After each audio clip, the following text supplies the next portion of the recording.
रंगशाह police ने बरवक्त कार्रवाई करके मुलजिम जहांगीर को गिरफ्तार कर लिया।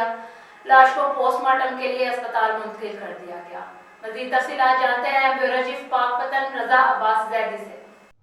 जी बिल्कुल, आरीवाला के इलाका थाना रंगशाह के गांव 15 केबी में ये अफसोसनाक वाक़या पेश आया है, जहां जहांगीर नामी हकीकी बेटे ने मुबीना तौर पर ईंटें और डंडे मारकर 80 साला बूढ़ी माँ को अब्दी नींद सुला दिया। मकतूला की शनाख्त नूर इलाही उर्फ बेगम के नाम से हुई है। DPO तारिक विलायत समेत पुलिस की भारी नफरी ने मौके पर पहुंचकर लाश कब्जा में लेकर पोस्टमार्टम के लिए अस्पताल मुंतकिल कर दी। मुलजिम जहांगीर को गिरफ्तार करके पाबंद सलासल कर दिया गया है। पुलिस थाना रंगशाह मसरूफ़ तफ्तीश है। जी।